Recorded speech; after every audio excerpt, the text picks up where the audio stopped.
So hello, everybody. Thank you for joining me for today's session, Understanding Online Research and Comprehension. This is the second in a series of workshops this semester for the Teacher Toolbox series through East Carolina University's College of Education Office of Assessment and Accreditation and Technology. Excuse me. And last week, or a couple weeks ago, I talked about co-teaching with the school librarian and what the school librarian can do and help you as a classroom teacher. This week, I'm kind of building on that a little bit and extending the conversation on some of the skills that school librarians have. And each session that we have, or that I'm conducting over the rest of the semester, it's pretty iterative, where it's just built on one after the other. So that's me, Dan Zuberbeer. I am the Education and Instructional Technology Librarian at East Carolina University. That huge mouthful of a title really just means two things. One, the education part is I assist undergraduate, graduate, and students and faculty with their research needs. And then the instructional technology part puts me into, I get to play with some really neat toys. I'm a SMART certified education trainer. We have a new 3D printer here in Joiner Library, and that's my little baby. I set that all up, and we just opened that up to the public last week.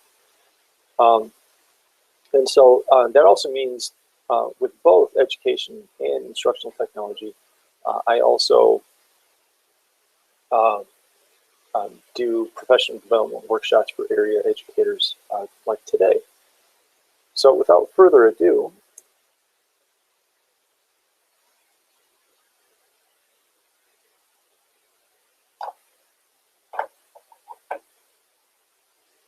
let's get started.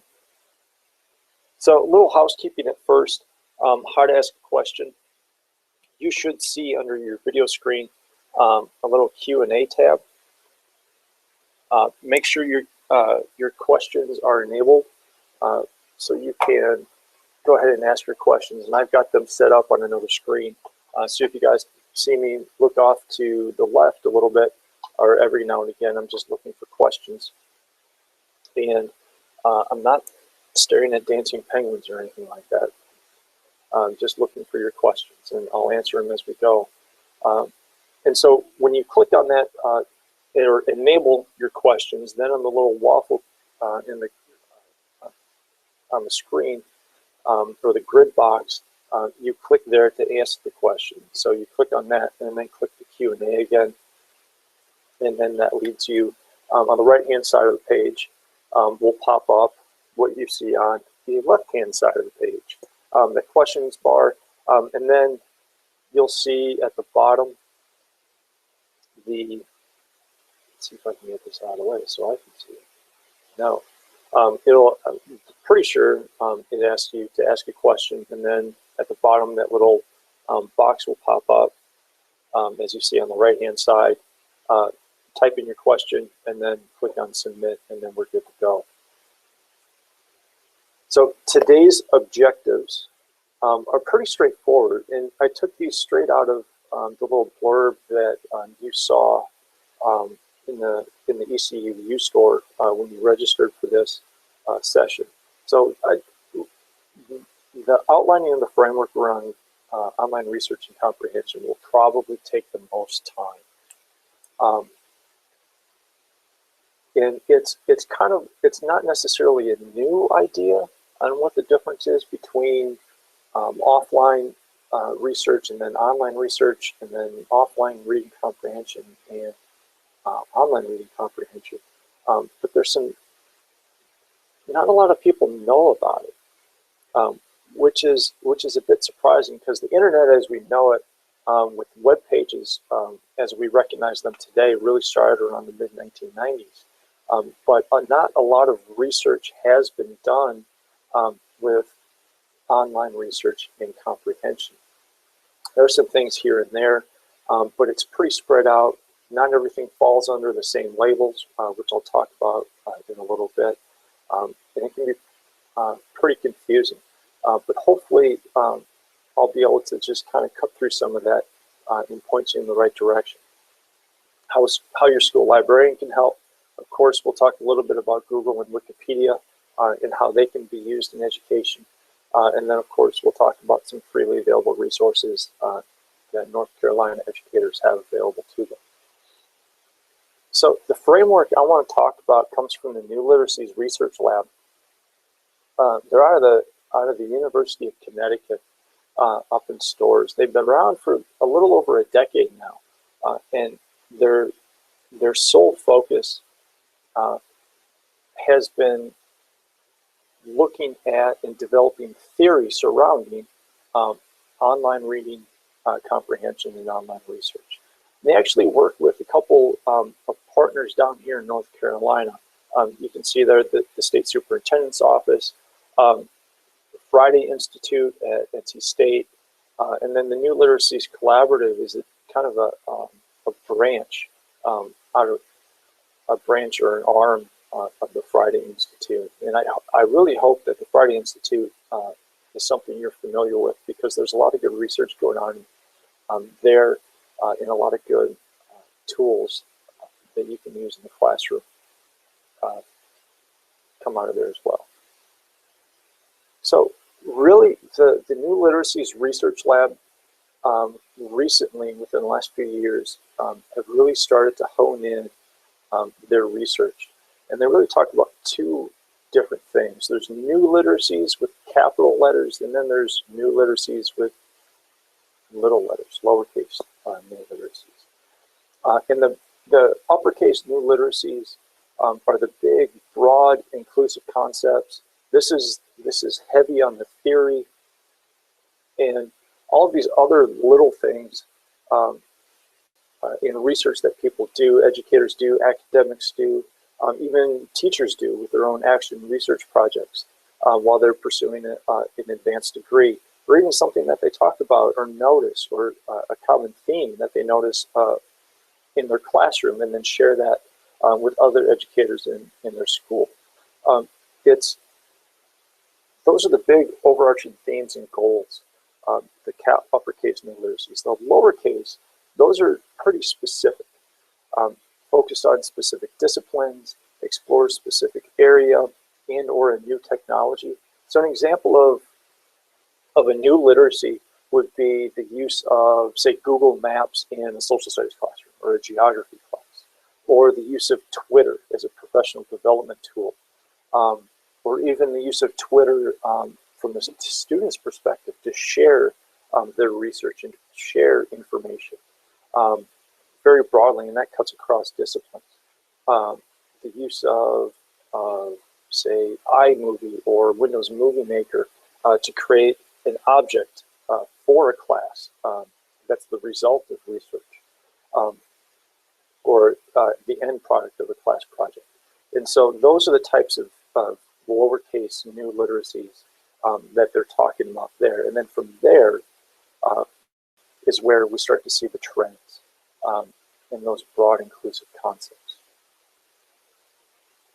So the New Literacies Research Lab really, actually I should back up for a second, because the reason why I'm talking about them is, one, they've done the most research on these topics, and two, we actually have 3 professors here in ECU's College of Education that are huge proponents of the New Literacies Research Lab up at UConn.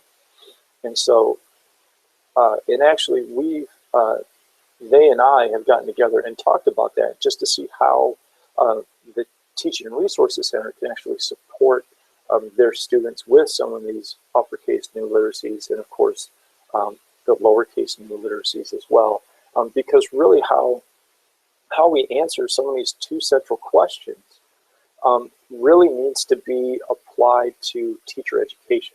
And so that's how I've gotten involved with it. And these new literacies, they get, there's a bunch of different names for them. Like there's digital literacies center up at, I believe, Syracuse. There's a number of other digital literacies, literacy centers or research being done by other schools. But really, those focus solely on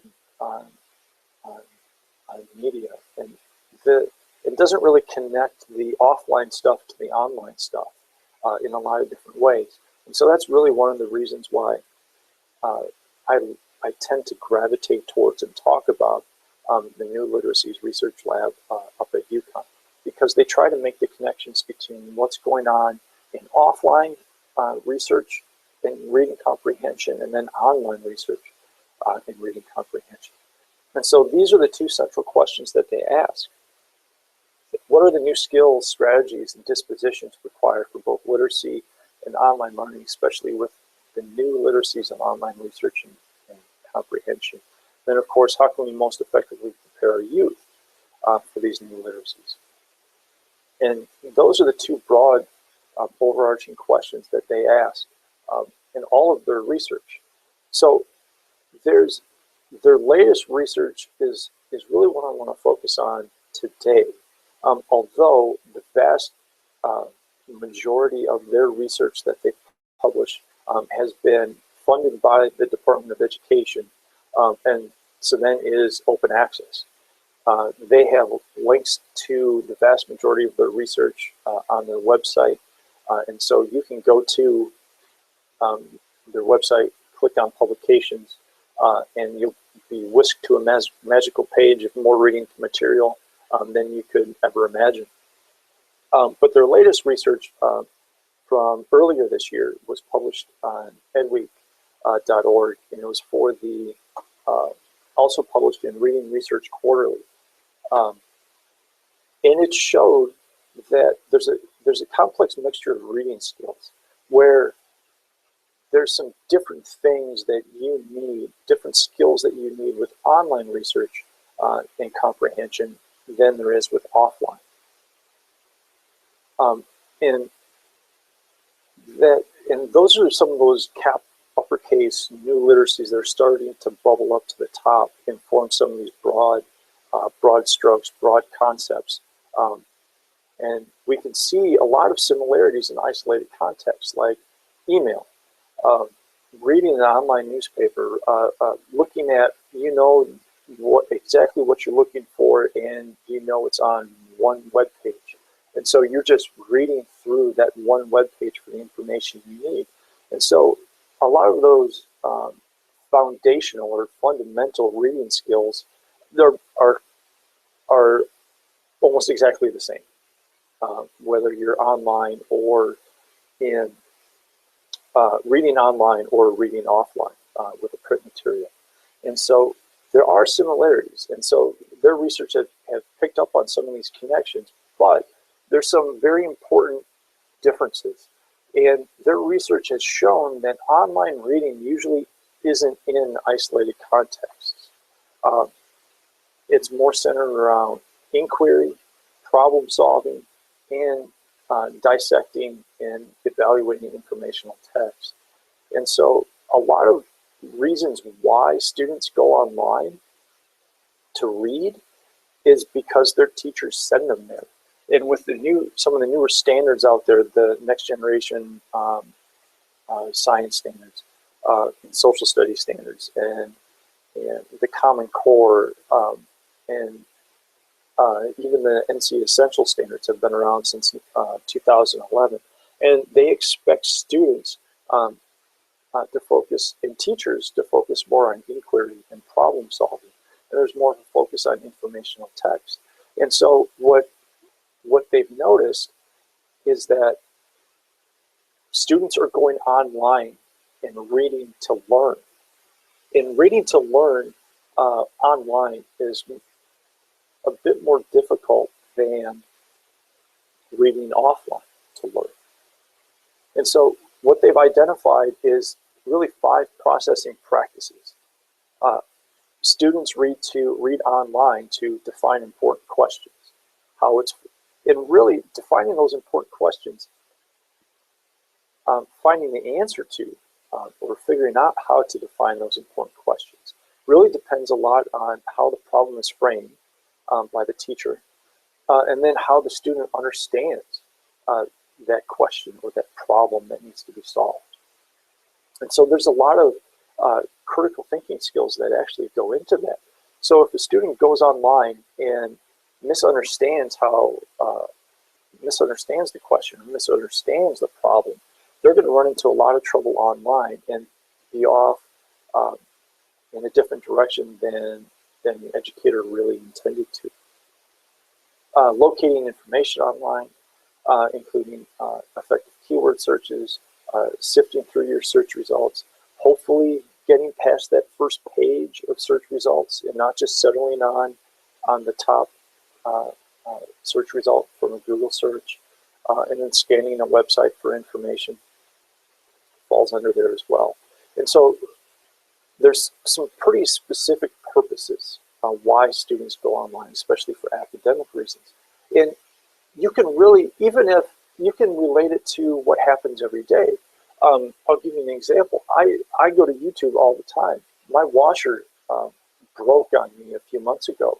And so I went online, went to YouTube to say, all right, here's my GE washer. What could be wrong? And then I got a slew of different videos. And students go online as well to look for information, to learn something, whether it's academic or not. Teachers do it all the time. So even just to figure out what the weather is, you can go online. I mean, it's so easily accessible via smartphone or an internet connection that even if you're looking, it took me forever to figure out what was wrong with my washer because I wasn't quite sure how to frame the problem, what my actual question was, because I didn't know what was wrong with my washer.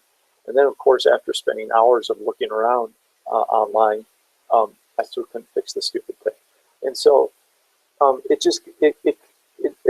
this isn't just for academic purposes. People go online and read to learn all the time. And it can cut across disciplines. It can cut across age groups and levels, skill levels, and it can be for any little thing. So, and then of course we need to read to critically evaluate online information. This is extremely important, as most educators know, because you have a broader range, a more diverse range of sources, and then trying to evaluate some of that source information is pretty near impossible.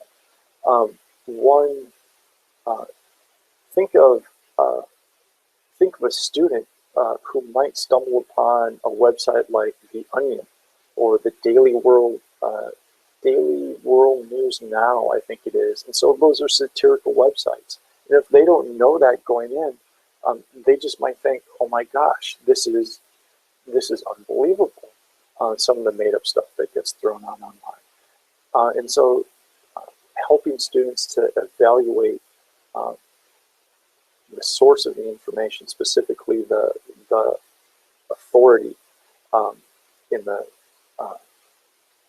authority of the website and who's publishing it is extremely important. And then, of course, synthesizing online information is just as difficult because you've got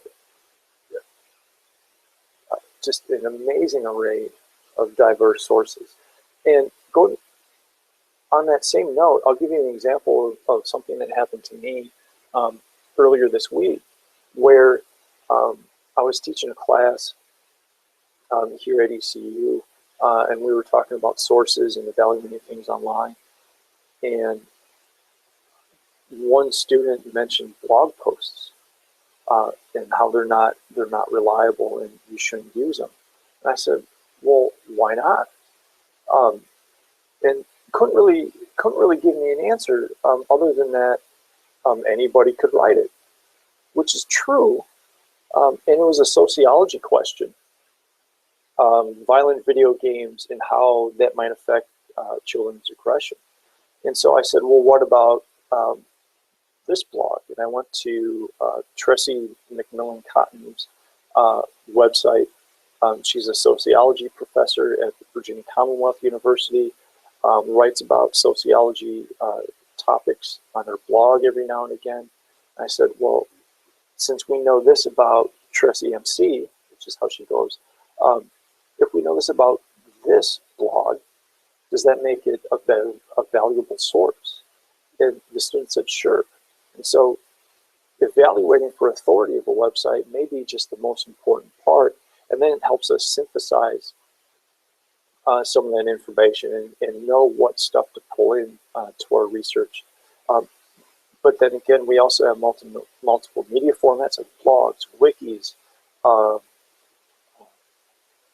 videos from YouTube, because even like the crash courses in US and world history that the Green Brothers do on their YouTube channel, or even videos from Khan Academy. There's just a seamlessly endless set of resources. Because even if academics are spouting out on Twitter and talking about the issues of the day, that could potentially be something that your students could pull into their research. And so it just becomes so overwhelming. In a couple weeks, actually next week, I'll be doing a face-to-face session on curating information overload. In the following week, I'll be doing the same session online.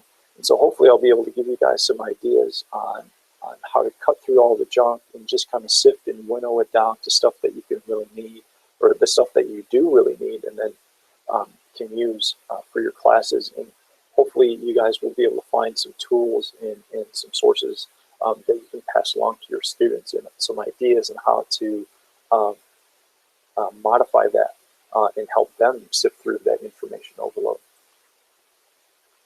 And then the last one, which I'm a huge proponent of, and I'm trying to advocate with our College of Education now as well, and not just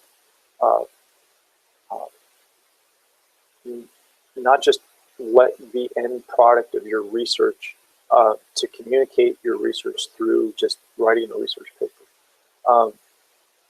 and sharing that information in different ways. And so we're kind of going through the process here in higher education, where sharing information in a tweet or a blog post or in a video is much more accepted now than it has been in the past.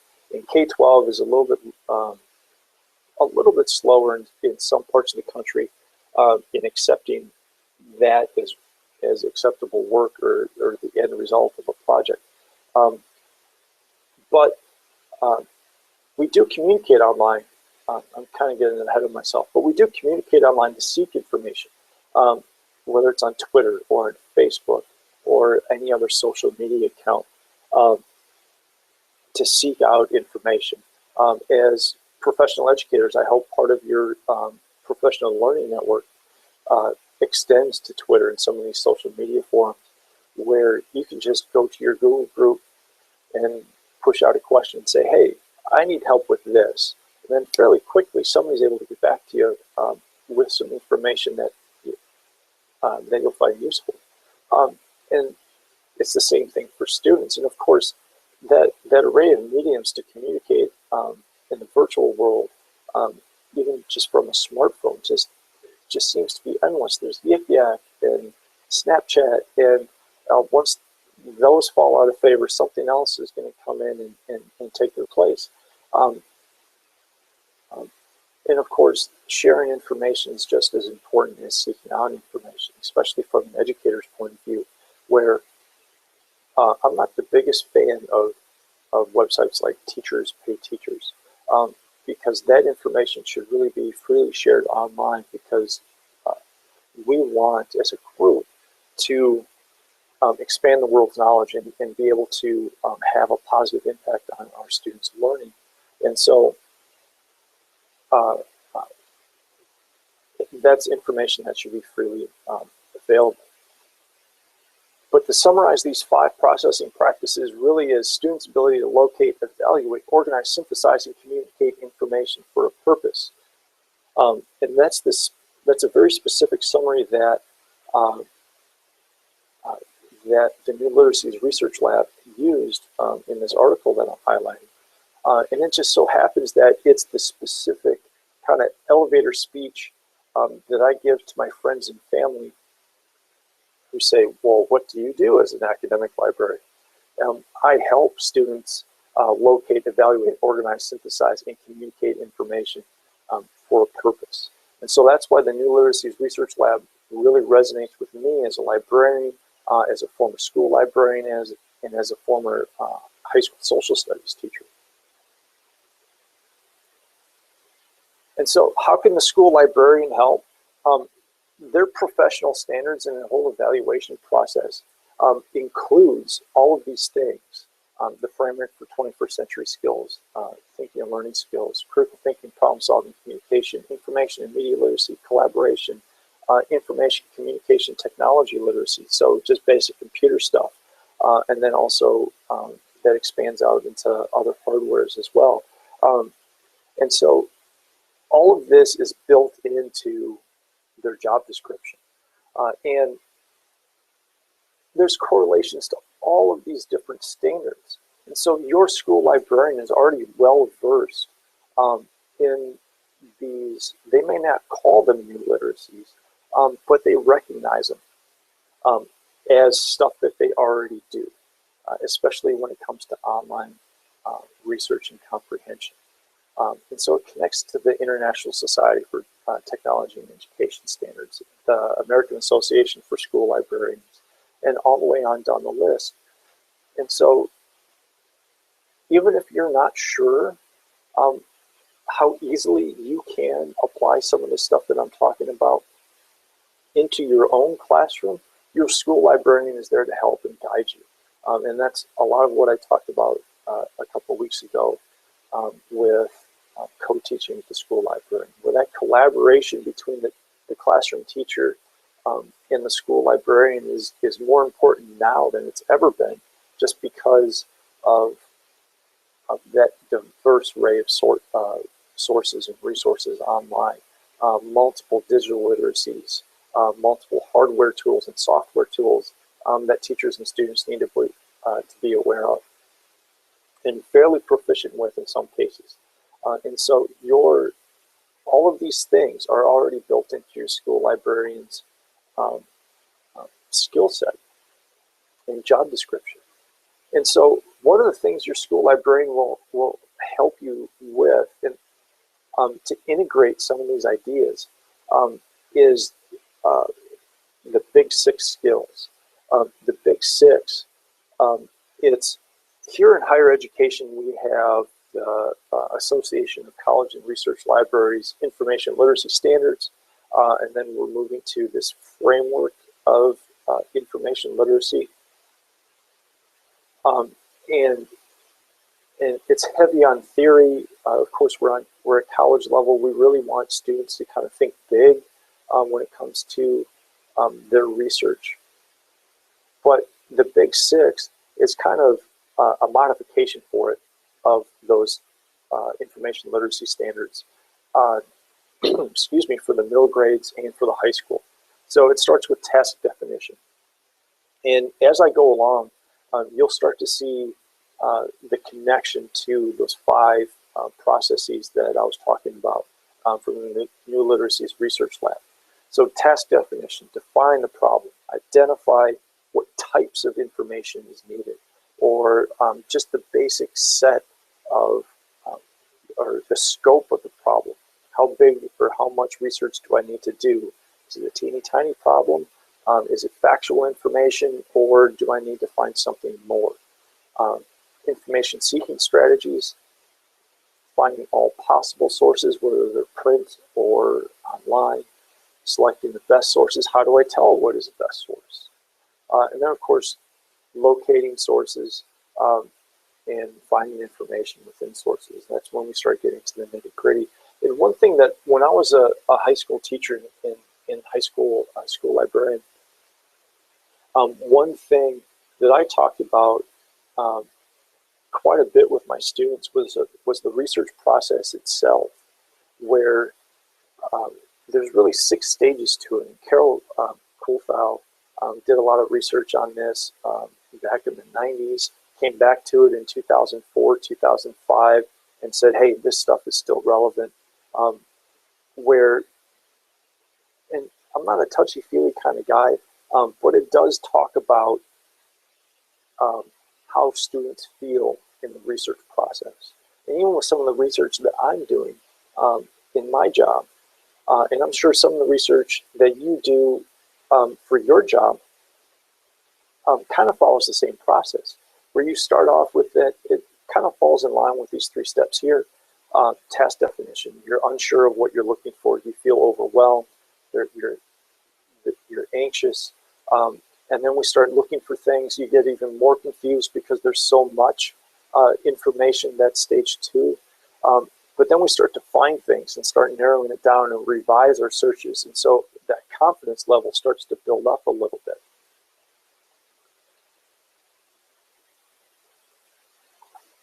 And then we start using information. We start saying, all right, and winnow things down a little bit more with the amount of information gets smaller and smaller to the stuff that we can actually use.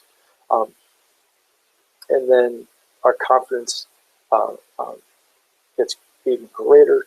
We revise our searches. So when we do another keyword search, the results that pop up on that first page of Google or on the first page of a database search is exactly what we want, because we're extracting that relevant information. And then we start putting it all together, the synthesizing. And then our confidence skyrockets. We're almost done. We organize things from multiple sources. And then, of course, the end is just, hey, we're done. That messy process and all of those wild emotions that we felt throughout this whole research process is finally at an end, and we feel pretty satisfied. And so with the big 6, it comes out as evaluation. We judge the product, I should say, judge the process, the efficiency of it, and then we learn from it no matter how we do. And so, like I mentioned, the big 6 is mostly for middle grades and then the high school level. But some creative people actually went down to the K through 3rd grade, 4th grade, 5th grade level and called it the Super 3. And I've got the link to one of those to a couple places at the end, and I'll share the Google slides with you after we're done here today as well, so you can go check those out.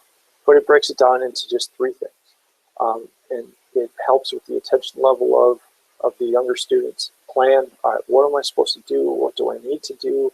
And then have a basic idea of what that looks like when I'm all done with this project. The actual doing, locating things you need, asking questions, taking notes, reading our information sources. And then at the end, review, hey, I'm all done. Did I do what I was supposed to do? Am I proud of what I've done? Is there something else I should do? And so that self-evaluation, self-reflection is actually really important for students, especially at a young age. And it's something that they can talk to with their teacher, or their teacher can talk to them about more likely, and initiate that conversation and say, hey, here's why you did the way you did, or the grade you got, and here's why. And of course, that should follow up with the middle grades in high school and college level as well. That self-reflection, or even peer coaching, peer tutoring. It's something that they can do in small groups as well, if you set it up properly. It can be a very good tool to help your students move forward when it comes to research. So Google and Wikipedia, when I was a high school social studies teacher, I despised Google. I despised Wikipedia. It was, I didn't despise Wikipedia as much as I despised Google, but it's so important. Well, let me back up for a second before I mention that. Google and Wikipedia are great places to start. They really are. As long as you, as long as you know how to manipulate them. And once you get going and students learn how to manipulate Google, it can be a pretty powerful tool. So with Google, we know natural language doesn't work very well. Just typing in an entire question, it doesn't work. Especially if teachers are doing their job and they're asking questions that aren't fact-based and don't easily come up in a Google search. And my students hated me for that. But keywords are so important. And then you can, and that's just the basics. Even first, second, and third graders, I read some research that they have the ability to understand keywords and how to use them. And then by the end of once they start getting into fourth and fifth grade, they can start picking up on the simple Boolean operators, like capital and or the quotation marks or the not or the hyphen sign to take words out of their search. And so one thing I usually do, and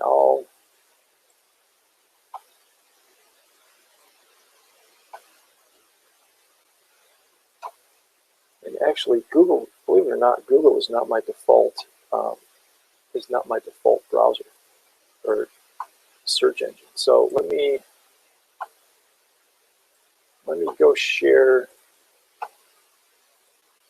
this screen with you. And so just using keywords is so important, but even more important, starting to get into the advanced search features. And I'm always starting to get ahead of myself. Well, I'll come back to that. Google Advanced Search is a pretty powerful tool because the way that web page is designed, it walks you through the process. And so even if you're not familiar with the and or the or the not or the quotation marks, you can craft your own advanced searches from the Google Advanced Search page. And so let me just look up, say, just because I brought it up before.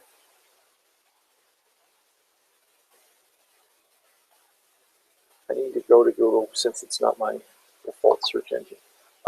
But say violent video games,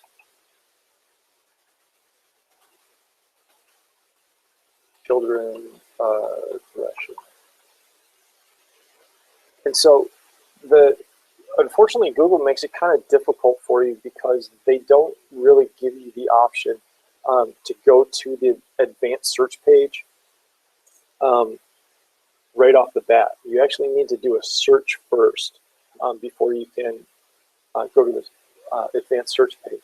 And so here's my, excuse me, here's my results page. Up here in this little cog wheel, you'll find the drop-down menu and you'll be able to click on Advanced Search.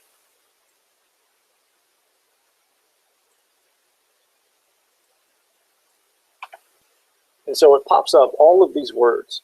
And so it's a good learning tool for students as well, where they can see that you're just looking for pages with all of those words. So we want to narrow that down as much as possible or combine them in a certain way. And so violent video games, that's actually something we'll take out of that box and then throw it into the exact word or phrase. And so as you see on the right-hand side, it'll put that quote or that phrase right into quotes. And so it's going to look for those three words in quotation marks in that exact same order. And then, yeah, we'll leave it like that. But then I know, because you're an educator and you're doing your due diligence, you want your students to stay away from .com websites. They're mostly commercial websites. They have ulterior motives. And so we want to say stick with .edu websites and see what comes up there. And so you can limit it to .edu, .org, .mil, MIL for military websites, and so on and so forth, by language, by file type even, say PDF, PowerPoint presentations, and so on and so forth. And so all of this text on the right-hand side of the page will help you through that. Click on Advanced Search, and you can see how my search changed up here in the search box. And you take a look at everything that's on my search results, ends in .edu, .edu, .edu. Here's Princeton, Iowa State, Ohio State, Harvard. This one says pbs.org, but it's through a link from an educational institution, Georgia Tech. And so you can see how effective this can be. And I think high school students can easily pick this up if they're just told how to use Google. And so it's a progression. And what I like to tell teachers is how to use, teaching your students how to use Google and Wikipedia really comes down, it's very similar to classroom management. It's a pain in the butt in the first couple weeks, but once you set your rules and you set your procedures and you enforce that over and over and over again, it's going to pay off a huge difference. It's going to make a huge difference and pay off in the long run, as long as you stick to your guns and incorporate it into your classes, into your lessons, into your units and projects right from the beginning of the school year. So Wikipedia is very similar, and so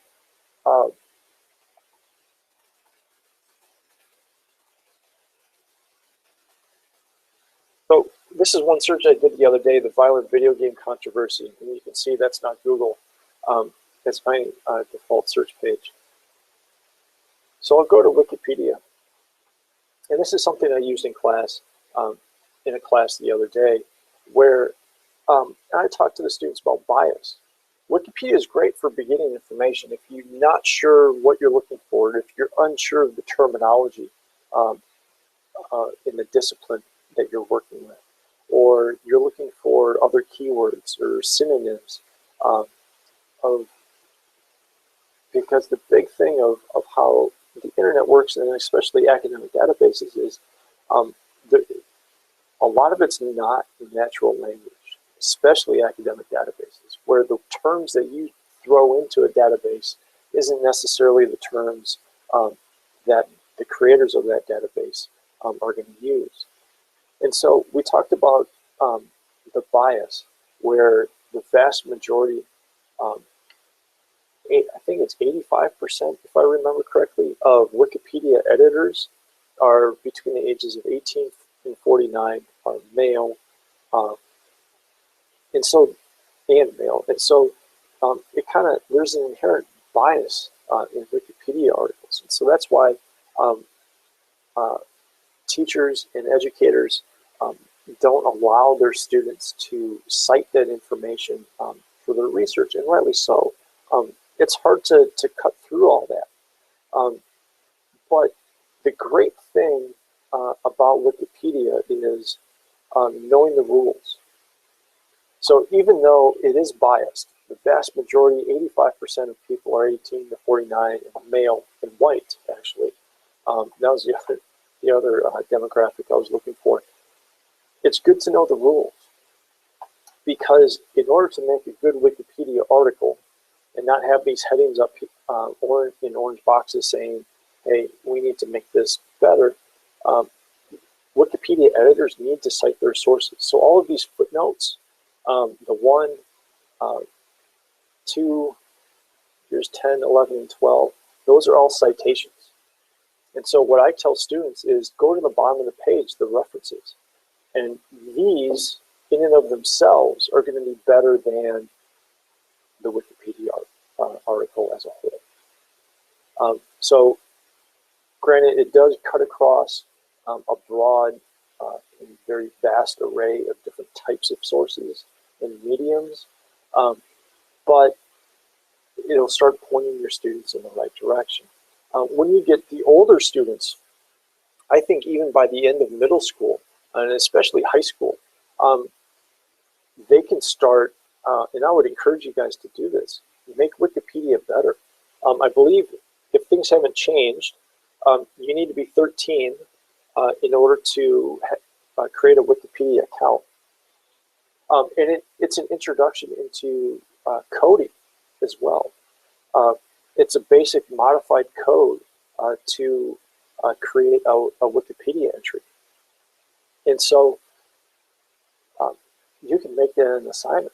Even if start small at first, scaffold it. Go in and say, all right, find whatever on there and just change a misspelled word, make it correct. Add a period where there is none. The links that don't have, in Wikipedia, the links instead of blue, these link to another Wikipedia page. If there is no other Wikipedia page, it shows up in red. And so take that out. And so start small and then just build on that. I did an assignment where my teacher asked us to create a substantial edit within Wikipedia. That was one of our final, the end result of our project. And all they expected was just a paragraph, add a new paragraph, create a new page, add a paragraph to it, or add a paragraph to an existing page. It doesn't have to be extensive, but you get some coding skills. And so it's an introduction to that. But the end result is you're helping your students understand the purpose of Wikipedia, and you're helping them understand how you can make it better.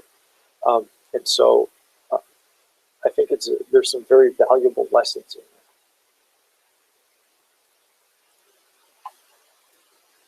So we are kind of,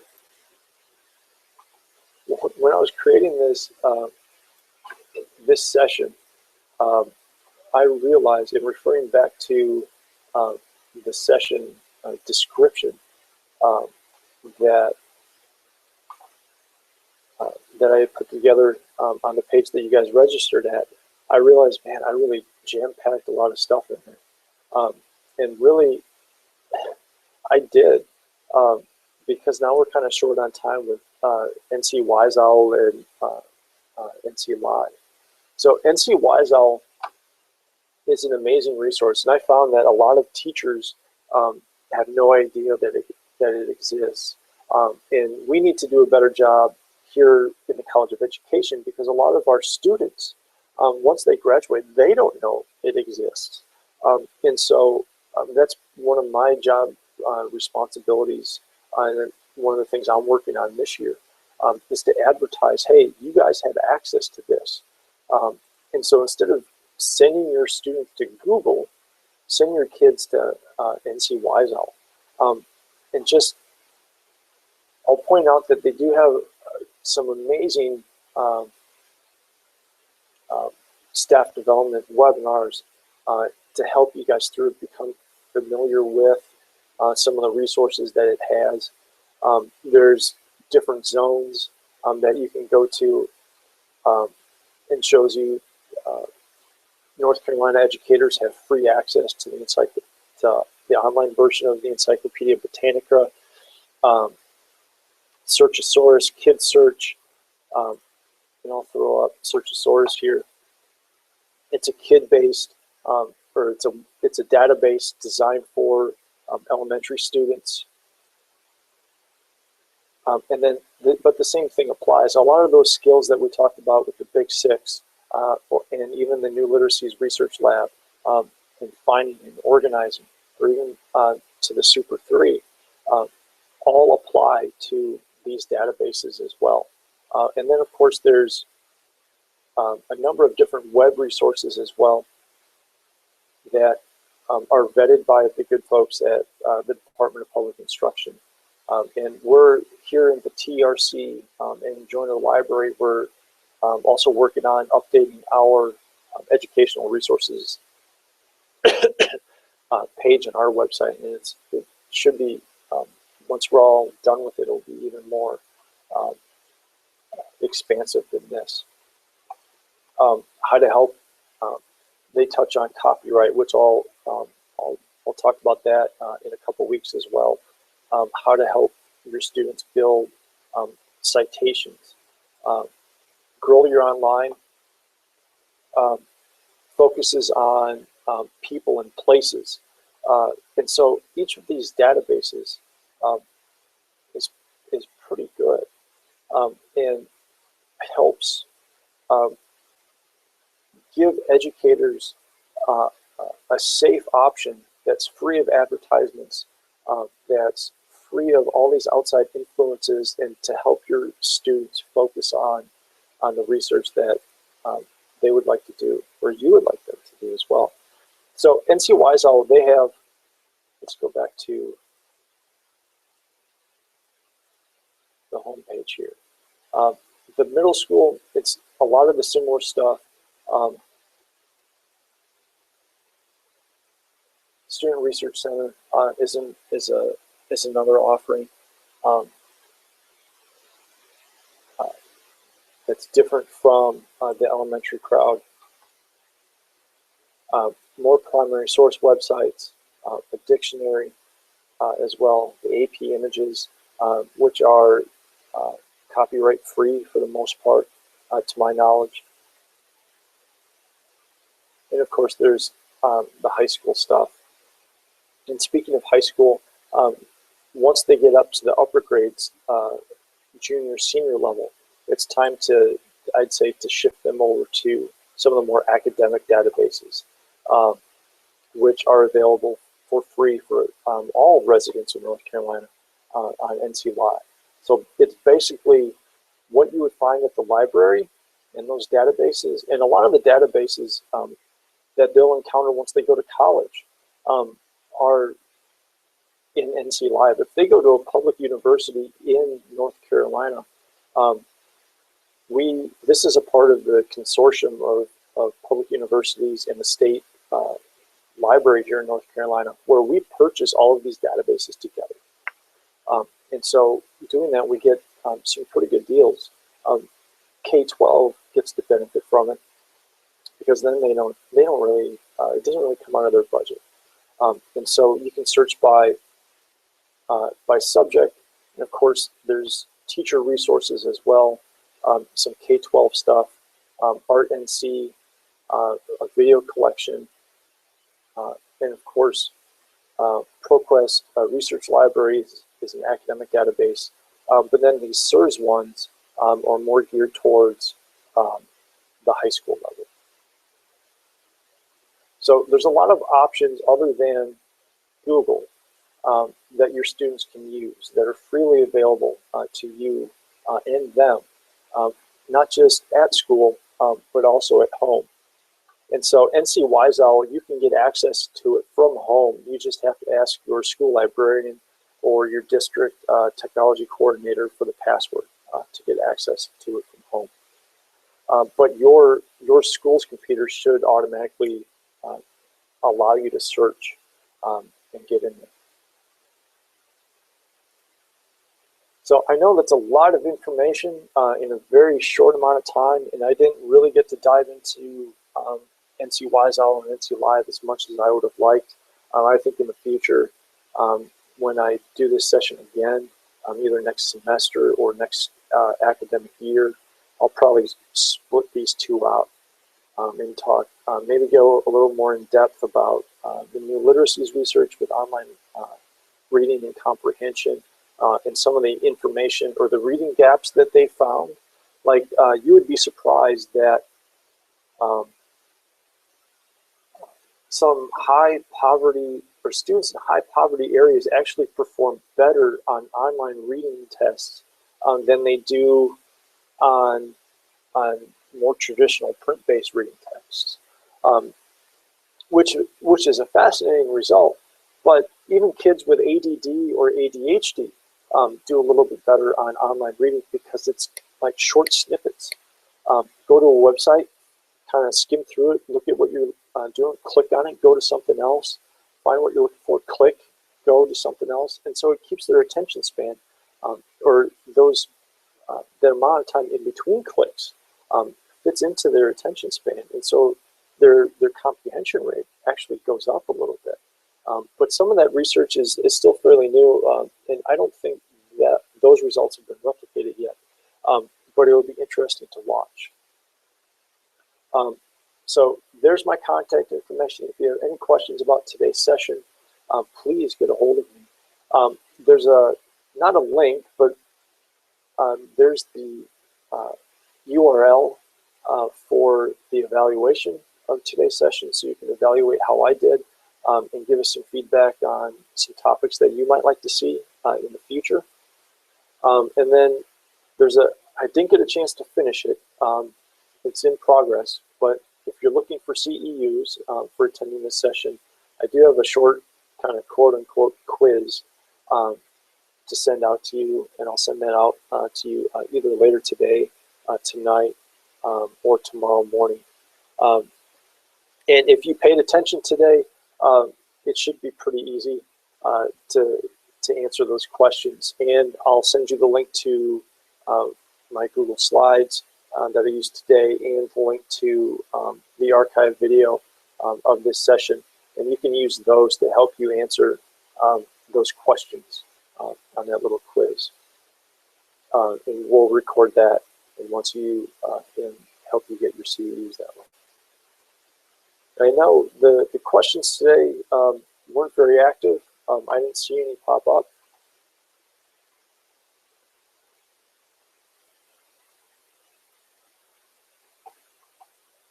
But it looks like we've hit our hour mark. It's 4:30, and so if there are no questions, I'm